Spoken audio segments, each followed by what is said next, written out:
Hello friend, good morning all of you. मैं Akhilesh Raghav UP global coaching में आपका स्वागत करता हूं। यूट्यूब चैनल के माध्यम से जिस हिंदी को हम कवर कर रहे हैं उसमें हमने क्या क्या कवर कर लिया, संज्ञा, सर्वनाम, विशेषण और क्रिया हमारी जो चल रही है। जो क्रिया पिछली वीडियो में हमने कवर की है वो क्रिया दो प्रकार की थी, अकर्मक और सकर्मक। क्रिया के भेद जो बताए थे वो तीन प्रकार के बताए थे, कर्म के आधार पर क्रिया, कर्म के आधार पर क्रिया, प्रयोग व संरचना के आधार पर क्रिया और काल के आधार पर क्रिया। आज जो हमारा बचा हुआ टॉपिक है कर्म के आधार पर क्रिया के प्रकार, उसमें जो थोड़ा सा बचा है उसको कवर करते हैं। इसके बाद हम प्रयोग व संरचना के आधार पर क्रिया के प्रकारों को कवर करेंगे। देखो, हमने जो बात की थी कर्म के आधार पर क्रिया, कर्म के आधार पर क्रिया, आधार पर क्रिया कितने प्रकार बताए थे इसके। कर्म के आधार पर क्रिया कितने प्रकार की थी? दो प्रकार की, एक सकर्मक क्रिया, सकर्मक क्रिया, दूसरी अपनी थी अकर्मक क्रिया। जिसमें कर्म हो सकर्मक क्रिया, जिसमें कर्म ना हो अकर्मक क्रिया। ये जो सकर्मक क्रिया है इसके हमने कितने प्रकार बताए थे? दो प्रकार। कौन कौन से? एक कर्मक, एक कर्मक, दूसरा कौन सा था? द्विकर्मक या बहुकर्मक। द्विकर्मक बोलें या फिर इसको हम बहुकर्मक बोलें, द्विकर्मक या बहुकर्मक। इनको थोड़ा आज और क्लियर कर लेते हैं। इसके बाद प्रयोग व संरचना के आधार पर क्रिया के प्रकार हम लोग पढ़ेंगे, ठीक है। अब इसमें अगर हम देखें एक कर्मक क्रिया क्या होती है, वह कर्मक क्रिया क्या होती है। इसमें एक कर्म हो वो एक कर्मक होगी। जैसे कलुआ ने हिंदी पढ़ाई, कलुआ ने हिंदी पढ़ाई, कलुआ ने हिंदी पढ़ाई। क्या पढ़ाया? हिंदी। इसमें कर्म क्या है? हिंदी। कर्म क्या है? हिंदी। अगर कर्म है तो ये सेंटेंस कैसा होगा? सकर्मक। पढ़ाना क्या है? क्रिया। कलुआ क्या है? यहाँ पे सब्जेक्ट, कर्ता। तो इसमें इसके अंदर एक कर्म है तो ये क्या हो गया? एक कर्मक। अगर मैं बात करूं कलुआ ने भूरी को पढ़ाया, कलुआ ने भूरी को पढ़ाया। अगर हम इसमें बात करें तो इसमें कितने कर्म है? इसमें कितने कर्म है भाई? देखो, जिसने पढ़ाया, क्रिया को करने वाला, ये तो हो गया कर्ता, ठीक। भूरी को ये जो विभक्ति आई वो कर्म कारक की आई। इसका मतलब भूरी क्या है यहाँ पे? कर्म। पढ़ाना क्रिया, इसका मतलब ये भी कैसा है? एक कर्मक। ये भी अपना कैसा है? एक कर्मक। और ये भी कैसा है? एक कर्मक। अरे बात क्लियर हो गई। पहला वाक्य भी अपने क्या है? एक कर्मक। दूसरा वाक्य भी क्या है? एक कर्मक। अब इसको हम द्विकर्मक या बहुकर्मक बनाएं, इसके लिए हमें क्या करना है? तो इसके लिए इन दोनों सेंटेंसों को मैं इकट्ठा करके लिख रहा हूं, ध्यान से समझना इसको। कलुआ ने भूरी को हिंदी पढ़ाई, हिंदी पढ़ाई। अब देखिए आप, ये जो अपना है ये कैसा है? द्विकर्मक या बोले तो बहुकर्मक। कैसा है? द्विकर्मक या इसी को हम क्या बोलते हैं? बहुकर्मक। अब देखो इसमें दो कर्म हैं, कौन कौन से? अगर आप क्या लगा के आप प्रश्न करिए, क्या पढ़ाया? हिंदी। तो एक कर्म अपना क्या हो गया? हिंदी। एक यहाँ पे कर्म कारक की विभक्ति आई, किसको पढ़ाई? भूरी को। कर्म कारक की विभक्ति आई को, तो ये भी क्या हो गया? कर्म। एक कर्म तो अपना ये हो गया और दूसरा कर्म कौन सा हो गया? ये वाला। तो ये जो सेंटेंस हमारा है ये कैसा है? द्विकर्मक। यानी जिसके अंदर दो कर्म हो द्विकर्मक होगा, एक कर्म हो एक कर्मक होगा। बात क्लियर हो गई? और देखते हैं। भूरी भैंस को चारा खिलाती है, भूरी भैंस को चारा खिलाती है। अब देखिए, आप यहां पे क्या खिलाती है, क्या लगा के प्रश्न कर लो। तो एक कर्म तो अपना ये हो गया चारा, किसको खिलाती है, यहां पे कर्म कारक की व्यक्ति को आ गई, एक कर्म अपना ये हो गया, इसमें कितने कर्म हो गए, दो कर्म हो गए। तो ये सेंटेंस कैसा होगा, द्विकर्मक होगा। ये वाक्य अपना कैसा हो जाएगा, द्विकर्मक हो जाएगा। अरे बात क्लियर हो गई, बताओ। अगर मैं कहूं मां बच्चे को सुलवाती है, सुलवाती है। अब ये सुलवाना क्या है, क्रिया, किसको सुलवाती है, बच्चे को। तो यहां पे कर्म कितने आए, एक। सेंटेंस कैसा होगा अपना, ये एक कर्मक होगा। सेंटेंस कैसा होगा, एक कर्मक। अरे बात क्लियर हो गई। देखो, सुलवाना क्रिया है, सहायक क्रिया, बच्चे को, यहां कर्म कारक की विभक्ति आई, सेंटेंस कैसा हो गया अपना, एक कर्मक। बताओ और देखते हैं। अगर मैं लिखूं शिक्षक विद्यार्थी को पुस्तक पढ़ाते हैं। बताइए, एक कर्मक है या बहुकर्मक है।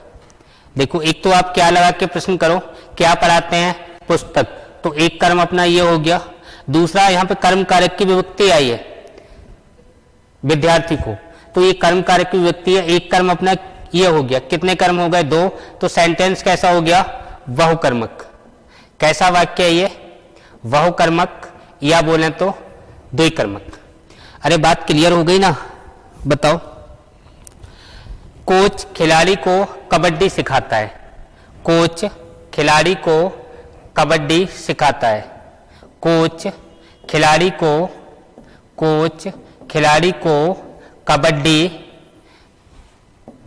कबड्डी सिखाता है।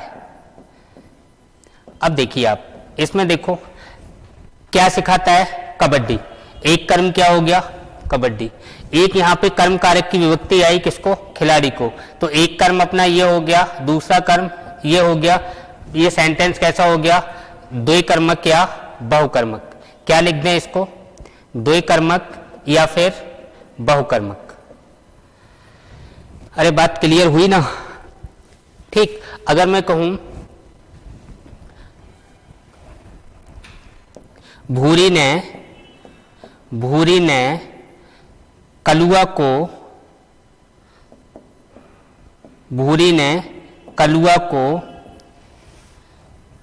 पुलिस से पकड़वाया। एक कर्मक होगा या द्विकर्मक होगा। देखो, भूरी ने कलुआ को पुलिस से पकड़वाया। एक कर्मक होगा या द्विकर्मक होगा, एक कर्मक होगा या बहुकर्मक होगा। देखो, आप इसको पढ़ के देखो। देखिए, किसको पकड़वाया, कलुआ को। कर्म कारक की विभक्ति है, एक कर्म तो अपना ये हो गया। किससे पकड़वाया, पुलिस से। हाँ, कर्म है क्या, कर्म कारक है क्या ये, हाँ। से या द्वारा के माध्यम में कौन सा होगा, करण। ये क्या है, करण कारक है। से विभक्ति, से या के द्वारा कौन से कारक में आता है, करण से। तो ये क्या हो गया, करण कारक हो गया, ठीक। ये क्या है, पकड़वाना क्रिया है। पकड़वाना क्या है भाई साहब, क्रिया है। कर्म कितने हैं इसके अंदर, एक है। क्या हो गया, एक कर्मक हो गया। क्या हो गया, एक कर्मक। अरे बात क्लियर हो गई। हाँ, ध्यान रखना, ये गड़बड़ बहुत ज्यादा होते हैं। हो सकता है द्विकर्मक आपको लग रहा है ये, लेकिन है नहीं। और देखें, अगर मैं कहूं मालिक ने चोर को, या नौकर लिखो, मालिक ने नौकर को पीटा। मालिक ने नौकर को पीटा। पीटना क्या है, क्रिया। कर्म कारक की विभक्ति कहाँ आई है? नौकर को। ये काम करने वाला कौन है? मालिक। और मालिक है तो ये मालिक क्या हो गया? कर्ता। कर्म कितने आए इसके अंदर? एक कर्म आया। सेंटेंस क्या होगा? ये एक कर्मक होगा। अगला लिख रहा हूं, वेरी इंपॉर्टेंट, इस पे ध्यान देना। हाँ, भूरी ने गरीबों को कपड़े दान किए। कपड़े दान किए। भूरी ने गरीबों को कपड़े दान किए। एक कर्मक है या बहुकर्मक है? बताओ, एक कर्मक है या बहुकर्मक है? क्या दान किया? कपड़े। क्या दान किया? कपड़े। और एक यहां पे क्या आई है? कर्म कारक की विभक्ति गरीबों को, दो जगह आई है। अब यहां पे जो दो जगह आई है तो हमें लग रहा होगा कि ये द्विकर्मक है, बहुकर्मक है, लेकिन ये भी क्या है? एक कर्मक है। अब क्यों है उस कंडीशन को ध्यान रखना। अगर कोई ऐसी वस्तु जो गिफ्ट हो, उपहार हो, दान में दी जाए, गिफ्ट दी जाए, उपहार के रूप में दिए जाएं, जिनको देकर कभी वापस ना ली जाए, ऐसी वस्तुओं में भले ही कर्म कारक की विभक्ति हो लेकिन वो संप्रदान कारक में गिना जाएगा। नोट करके लिख लो, गलत होने के चांसेस बहुत ज्यादा रहेंगे इस वाक्य के। नोट करके, हाँ, क्या लिखना है बताओ? दान, उपहार, भेंट, पुरस्कार। दान, उपहार, भेंट, पुरस्कार, भेंट, पुरस्कार।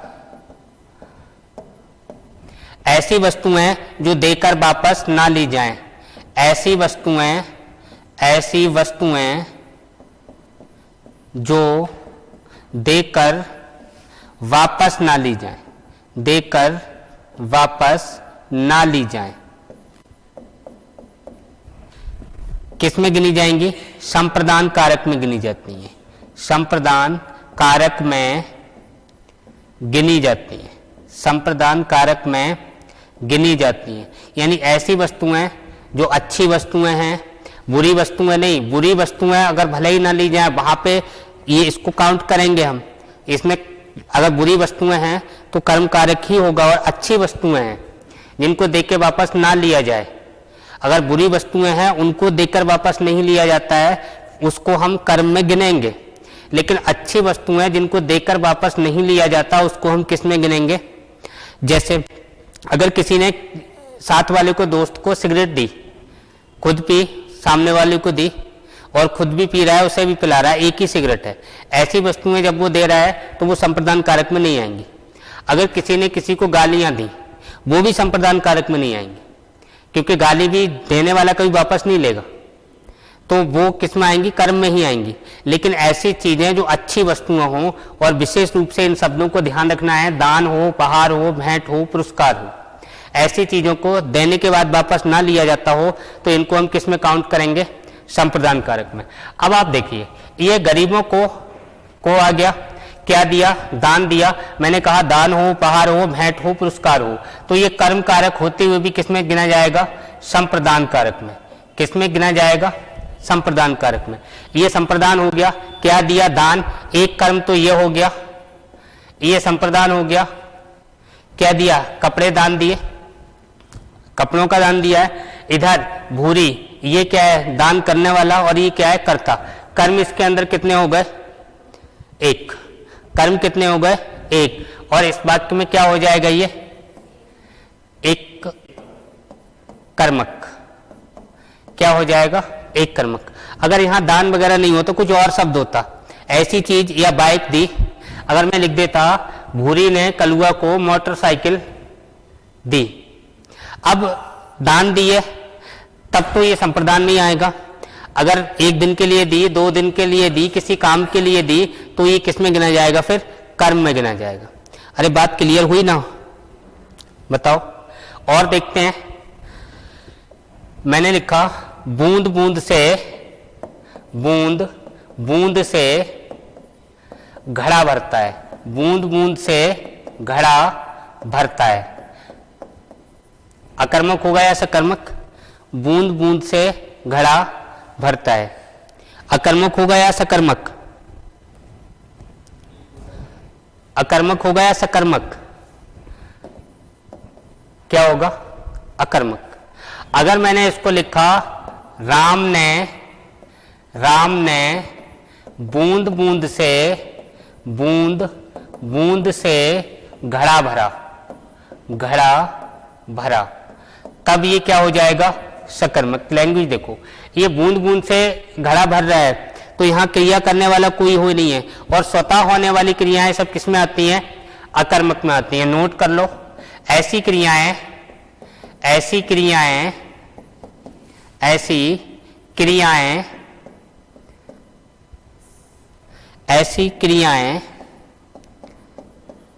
जो स्वतः होती हैं, करनी नहीं पड़ती, स्वतः होती हैं, किसमें गिनी जाएंगी? अकर्मक में। यानी कि जो क्रिया स्वयं हो जाए, करनी ना पड़े, वो सब क्या होंगी? अकर्मक क्रियाएं होंगी। अगर बूंद बूंद से घड़ा भरता है, किसमें जाएगा? अकर्मक में। राम ने बूंद बूंद से घड़ा भरा, तो ये किसमें जाएगा? सकर्मक में। दूसरी बात मैंने ये बताया था, अगर कर्ता के साथ नई विभक्ति का प्रयोग हो जाए तो 3 बातें बता देना। कौन कौन सी? सेंटेंस क्या होगा? सकर्मक होगा। वाच्य कौन सा होगा? कर्तृवाच्य होगा। और सेंटेंस किस काल का होगा? भूतकाल का होगा। बात क्लियर हो गई? तो ये कैसा वाक्य हो गया? सकर्मक। अगर मैंने कहा पेड़ से डाली टूटी, पेड़ से डाली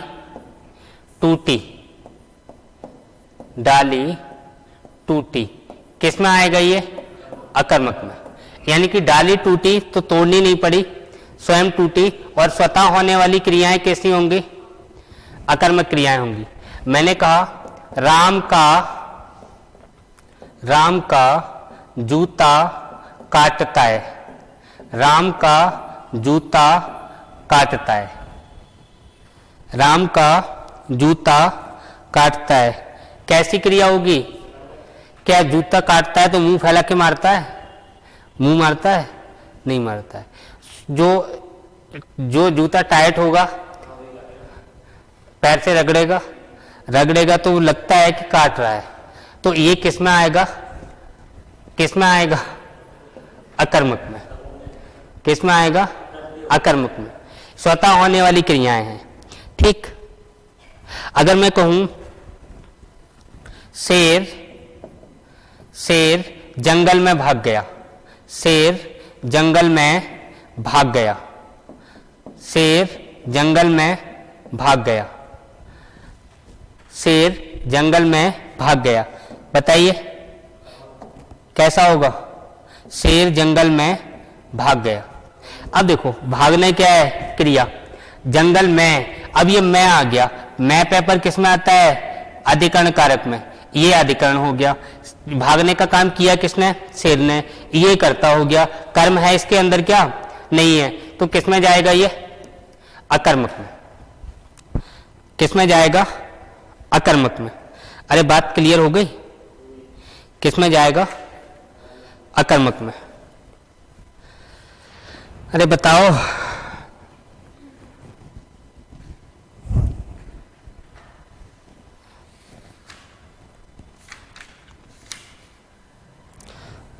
चलो और देखो, अगर मैं कहूं उसका सिर खुजलाता है, उसका सिर खुजलाता है, बताइए उसका सिर खुजलाता है, उसका सिर खुजलाता है। अकर्मक है या सकर्मक? उसका सिर खुजलाता है क्या होगा? अकर्मक। क्या हो जाएगा? अकर्मक। अगर मैं लिख लूं वह अपना सिर खुजलाता है, वह अपना सिर खुजलाता है, खुजलाता है, वह अपना सिर खुजलाता है। कैसा हो जाएगा? सकर्मक। कैसा वाक्य हो जाएगा? सकर्मक। अगर मैं लिखूं भूरी ने आंख भर के कहा, आंख भर के कहा, भूरी ने आंख भर के कहा, या रोकर कहा, आंख भर के कहा, रोकर कहा, हंसकर कहा, अकर्मक होगा सकर्मक? बताओ। भूरी ने आंख भर के कहा, क्या हो जाएगा? सकर्मक। क्या हो जाएगा? सकर्मक।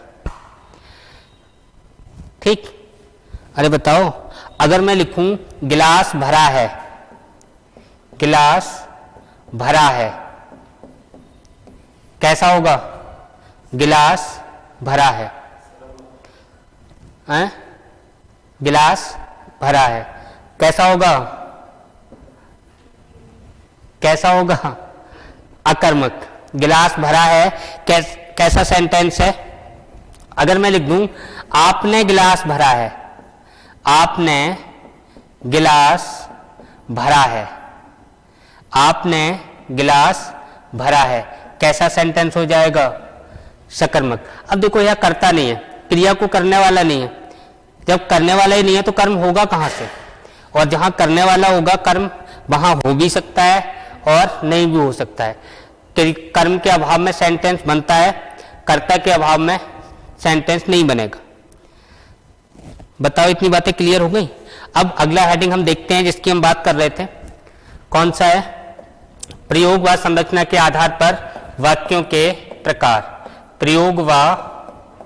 प्रयोग व संरचना के आधार पर, प्रयोग व संरचना के आधार पर वाक्यों के प्रकार। देखो, प्रयोग व संरचना के आधार पर वाक्यों के प्रकार, वाक्यों के प्रकार।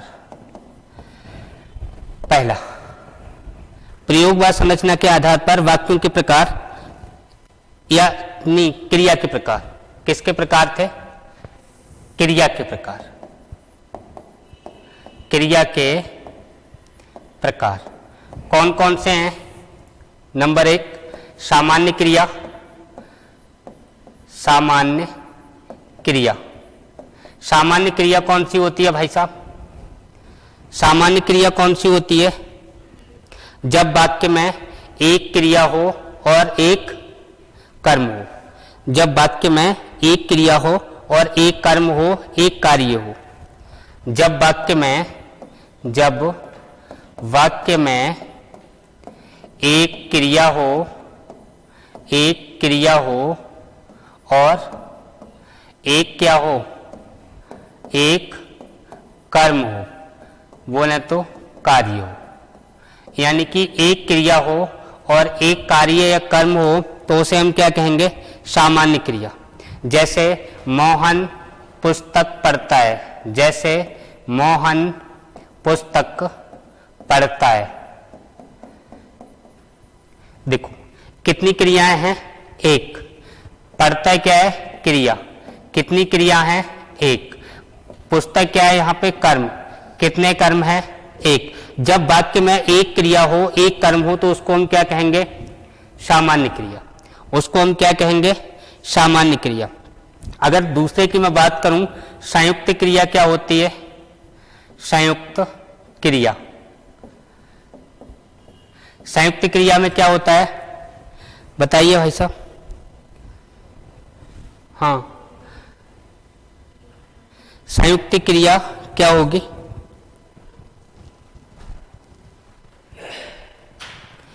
एक कार्य हो और दो,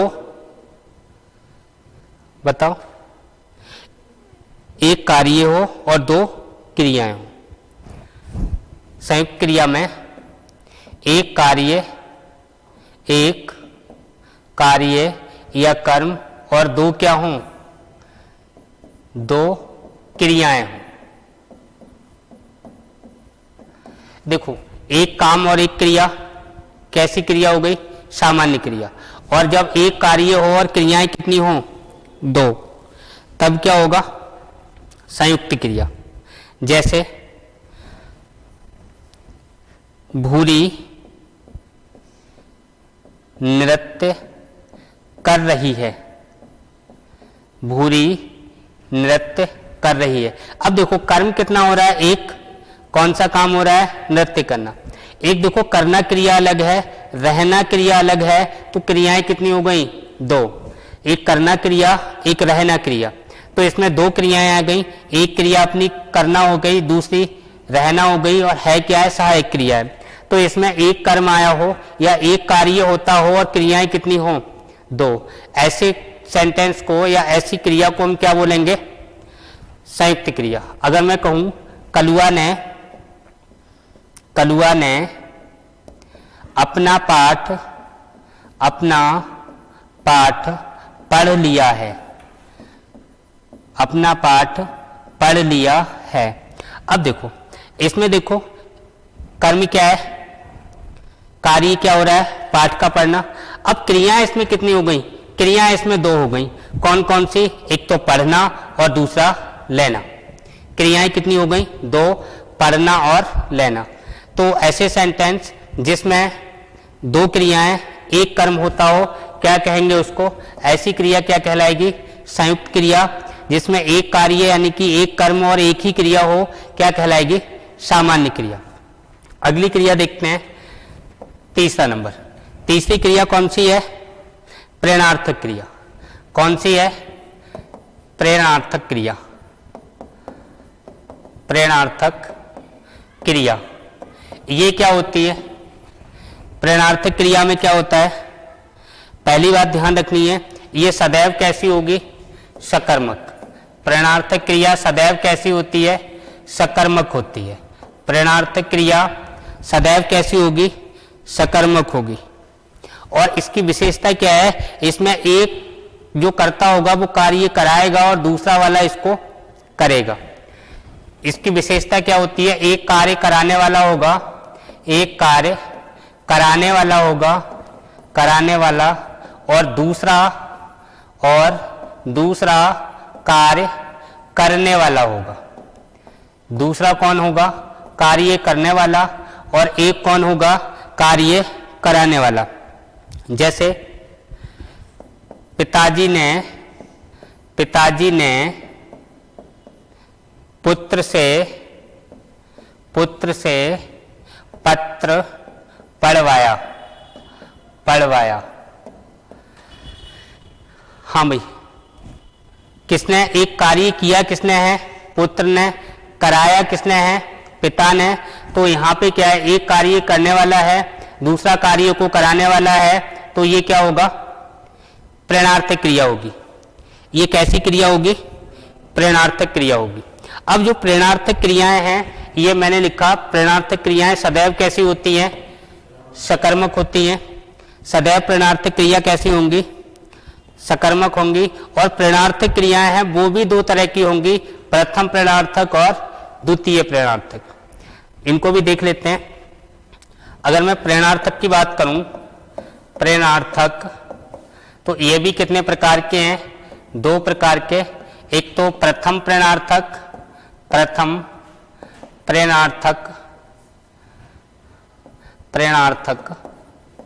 और द्वितीय प्रेरणार्थक। इनमें अंतर क्या है, थोड़ा सा अंतर है। अगर मैं कोई क्रिया यहां पे लूं, कोई धातु रूप में क्रिया ले लूं, जैसे मैंने लिखा हंसना, क्या लिखा मैंने, हंसना। अगर मैं प्रथम प्रेरणार्थक क्रिया बनाऊं तो इसमें क्या लिखूंगा, आना जोड़ूंगा। इसमें क्या जुड़ेगा, इसमें प्लस क्या होता है, आना, और इसमें क्या प्लस होता है, वाना। इसमें क्या होगा, वाना प्लस होगा। पहले वाले में क्या प्लस होगा, आना, और दूसरे वाले में क्या प्लस होगा, बाना। साफ साफ लिख दे रहा हूं उसको, जिससे आपको दिखाई दे जाए। राइटिंग तो वैसे भी अच्छा नहीं है। हाँ, तो प्रथम प्रेरणार्थक में क्या जुड़ेगा, आना। ये किस में जुड़ेगा, धातु में जुड़ेगा, धातु रूप में जुड़ेगा। और यहां भी ये किस में जुड़ेगा, धातु रूप में जुड़ेगा। धातु रूप देखते हैं, मैंने कोई धातु ली हंस, और हंस से हिंदी की क्रिया बनी हंसना।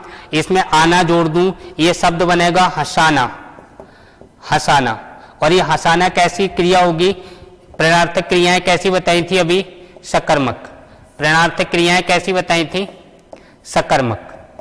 अरे बात समझ में आई? प्रणर्थक क्रियाएं सदैव कैसी होती हैं? सकर्मक होती हैं। इनमें अगर मैं बात करूं, मैंने लिखा कि प्रथम प्रणर्थक बनाने के लिए आपको आना जोड़ना है, द्वितीय प्रणर्थक बनाने के लिए आपको वाना जोड़ना है। मैंने लिखा हस धातु है जिससे हिंदी की क्रिया हंसना बनी, इसमें आना जोड़ा हसाना। हसाना कैसा है? अकर्मक सकर्मक? सकर्मक। हंसना कैसा है? अकर्मक। हसाना कैसा है? सकर्मक। हंसवाना कैसा है? हंसवाना। ये भी कैसा है? सकर्मक। हंसाना, फिर सुन लो, ध्यान देना, इन पे इंपॉर्टेंट है। इंपॉर्टेंट क्या है? ये भले ही अकर्मक हों लेकिन ये प्रणर्थक में जाएं, चाहे प्रथम में चाहे द्वितीय में, क्या कहलाएंगी? सकर्मक। जैसे हंसना क्रिया, ये कैसी है? अकर्मक। हंसना कैसी है? अकर्मक। मैंने लिखा हंसाना, हंसाना कैसी हो जाएगी? सकर्मक। हंसवाना कैसी हो जाएगी? हंसवाना कैसी हो जाएगी? सकर्मक। यानी प्रणर्थक क्रियाएं दोनों कैसी होती हैं? सकर्मक। अब देखो अगला ले लें, सुन। ठीक, सुन क्रिया है और यहां पे सुना या सुन जो भी चाहे लिख लो। अगर मैं लिखूं सुनाना, सुनाना, सुनाना कैसी हो जाएगी? सकर्मक। अगर मैं कहूं सुनवाना, सुनवाना, ये भी कैसी होगी? सकर्मक। अगर मैं कहूं जीना, जीना कैसी है? हाँ, जीना कैसी है? अकर्मक। इसके सकर्मक प्रथम प्रणर्थक में क्या बनेगा? जिलाना। क्या बनेगा? जिलाना। अगर मैं द्वितीय प्रणर्थक में बात करूं तो क्या बनेगा? जिलवाना। क्या बनेगा? जिलवाना। द्वितीय प्रणर्थक बनाने के लिए क्या जोड़ना है? और लिख लो, जैसे मैंने लिखा खाना। प्रथम प्रणर्थक में क्या होगा? क्या होगा बताओ? खाना का क्या बनेगा? हाँ, खिलाना। खाना, खिलाना। क्या बनेगा? खिलाना। और इधर क्या बन जाएगा? खिलवाना। क्या बनेगा? खिलवाना। अरे बात कुछ समझ में आई ना? यानी कि आना जोड़ दो प्रथम प्रणर्थक, वाना जोड़ दो द्वितीय प्रणर्थक। जैसे धो धातु है, धो से धुलाना और धुलवाना। ठीक है। अगर मिल धातु से देखें तो मिलाना और मिलवाना। ठीक है। उड़ धातु से देखें उड़ाना और उड़वाना। कोई दिक्कत थोड़ी है, आसानी से हो जाएंगे। अगला देखें, चौथा नंबर पूर्वकालिक क्रिया। चौथा नंबर क्या देखें? पूर्वकालिक क्रिया। पूर्वकालिक क्रिया। पूर्वकालिक क्रिया ये क्या होती है? पूर्वकालिक क्रिया में क्या होता है? इसमें दो कार्य और दो क्रियाएं होती हैं। इसमें दो कार्य, इसमें दो कार्य व दो क्रियाएं होती हैं। दो क्रियाएं होती हैं। दो कार्य दो क्रियाएं किसमें होंगी? पूर्वकालिक क्रिया में। ठीक। इसकी जो पहचान है वो पहचान ध्यान रखना। इसमें क्या जुड़ा होगा? कर या क्या जुड़ा होगा? कर या करके। क्या जुड़ा होगा? मोस्टली कर जुड़ा होता है, कर या करके। ये प्रत्यय जुड़ा होगा एक तरह से। कर लिख लो, करके नहीं लिखो तो ऐसे लिख लो, कर प्रत्यय जुड़ा होगा। कर प्रत्यय जुड़ा होगा। और जहां आपको कर दिखाई दे जाए वो कौन सी क्रिया हो जाएगी? पूर्वकालिक। जैसे मैं चंदोसी जाकर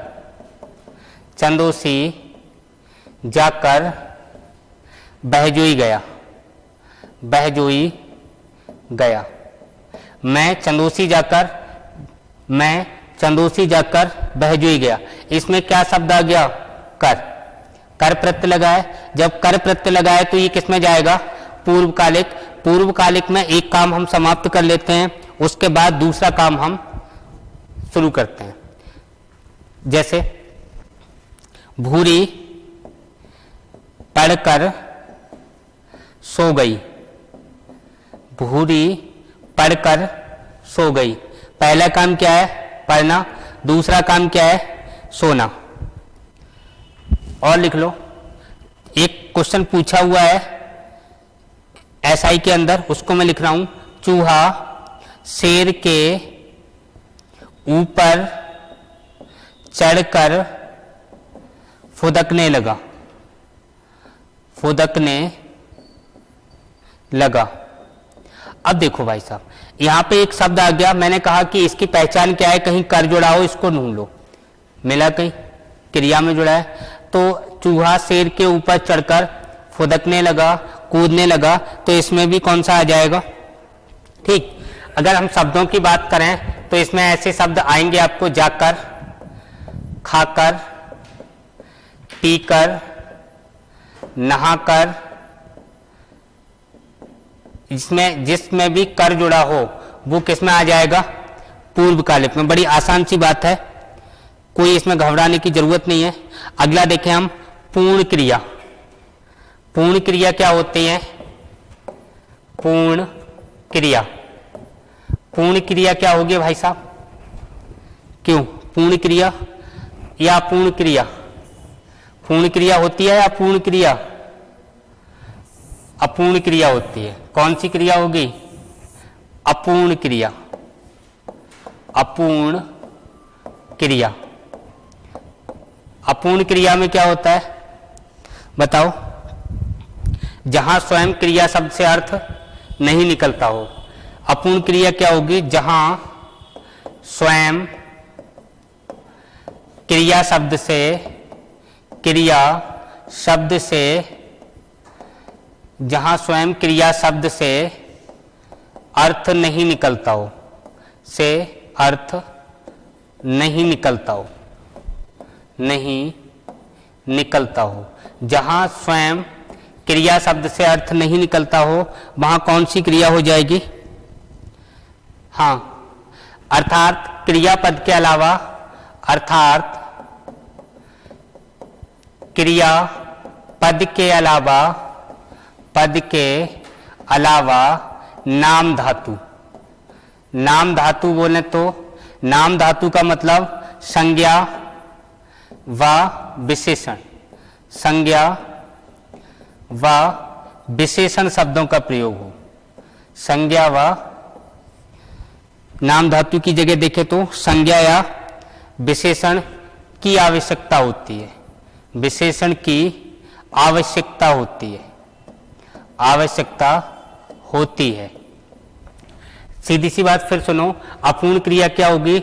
जहां स्वयं क्रिया शब्द से अर्थ नहीं निकलता हो, वहां हम क्या करेंगे कि क्रिया पद के अलावा किसी नाम धातु का प्रयोग होगा, और ये नाम धातु क्या होगा?